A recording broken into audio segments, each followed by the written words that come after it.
ఒడిశాలోని పూరి జగన్నాథ స్వామి ఆలయంలో రేపు శ్రీ క్షేత్ర రత్న భాండాగారంని తెరిచేందుకు ప్రభుత్వం ఏర్పాట్లు చేస్తోంది.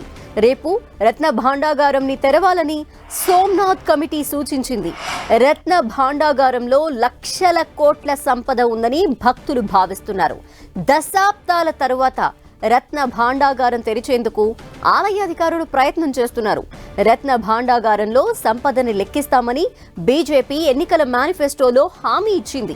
మరోవైపు రత్న భాండాగారానికి నాగబంధం ఉందని, లోపల కాలకూట విషసర్పాలు ఉండే అవకాశం ఉందని చరిత్రకారులు చెప్తున్నారు. రత్న భాండాగారం 1985లో తెరిచే ప్రయత్నం చేసినప్పటికీ ఆ తర్వాత విరమించుకుంది ఆలయ ట్రస్ట్. భాండాగారం తెరిచేందుకు ప్రభుత్వం పటిష్టమైన భద్రతా ఏర్పాట్లు చేసింది.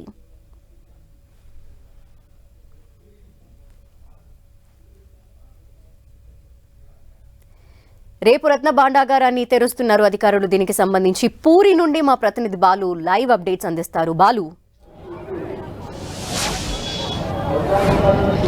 ధనలక్ష్మి శ్రీక్షేత్రం అయినటువంటి పూరి జగన్నాథ స్వామి ఆలయం సంబంధించినటువంటి రహస్యంగా ఉన్నటువంటి రత్న భాండాగారాన్ని రేపు ఓపెన్ చేసేందుకైతే ఇప్పటికే సుప్రీంకోర్టుకు సంబంధించినటువంటి కమిటీ నిర్ణయించినటువంటి సోమనాథ్ కమిటీ నిర్ణయించింది.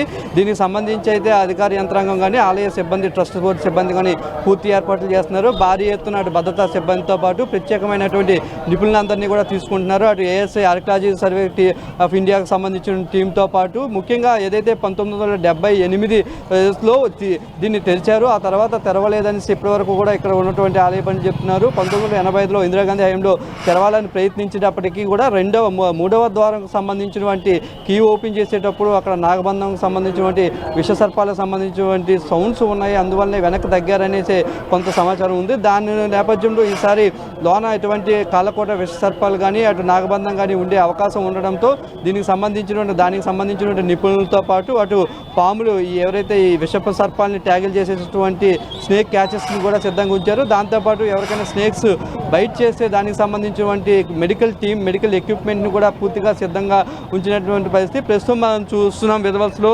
భారీగా ఏదైతే జగన్నాథకు సంబంధించినటువంటి రథయాత్రకు సంబంధించి లక్షలాది మంది ప్రజలు వస్తున్నారు. దానికి సంబంధించిన ఫోర్సెస్ను కూడా చాలా ఎక్కువ మంది ఫోర్సెస్ అటు సెంట్రల్కి సంబంధించిన సిఆర్పిఎఫ్, ర్యాపిడ్ యాక్షన్ ఫోర్సెస్ను కూడా ప్రస్తుతానికి రంగంలోకి దించారు. రేపు ఏదైతే సుప్రీంకోర్టు సంబంధించి కమిటీ, సోమనాథ్ కమిటీ సంబంధించి చెప్పినట్టు విధంగా రేపు తెరిచే అవకాశం ఉందని చెప్పేసి ఆలయ సిబ్బంది కూడా చెప్తున్నటువంటి పరిస్థితి ఉంది. దీనికి సంబంధించినట్టయితే ఏర్పాట్లు చేస్తున్నారు. మరోవైపు ఇప్పటికే 1-2 గంటల తర్వాత మూడవ గందిపై అటు పద్మనాభ స్వామి, అనంత పద్మనాభ స్వామి కేరళకు సంబంధించి ఎలాగో ఇక్కడ కూడా మూడవ భాండాగారంపై భారీగా అయితే ప్రజలు కానీ భక్తులు కానీ ఆశలు పెట్టుకున్నారు. కోట్ల సంపద అయితే ఇక్కడ ఉందని చెప్పేసి అయితే ఇదంతా భావిస్తున్నారు. దీని నేపథ్యంలో ఇది ఒక రాజకీయ టాపిక్గా కూడా మారింది. రాజకీయానికి సంబంధించినటువంటి బీజేపీ మొన్నటి ఎన్నికల్లో తన మేనిఫెస్టోలో కూడా పెట్టింది, ఖచ్చితంగా తాము అధికారంలోకి వస్తే రత్న భాండాగారాన్ని తెరిపిస్తాం, దాంట్లో ఉన్న రత్నం సంబంధించినటువంటి సంపదని పూరి జగన్నాథ్ సంపదని లెక్కిస్తామంటూ కూడా ఒరిస్సా ప్రజలకు హామీ ఇవ్వడం జరిగింది. దీనిలో భాగంగానే అటు ఒరిస్సా ప్రజలు కూడా ఇక్కడ బీజేపీకి పట్టం కట్టారు. సో అధికారంలోకి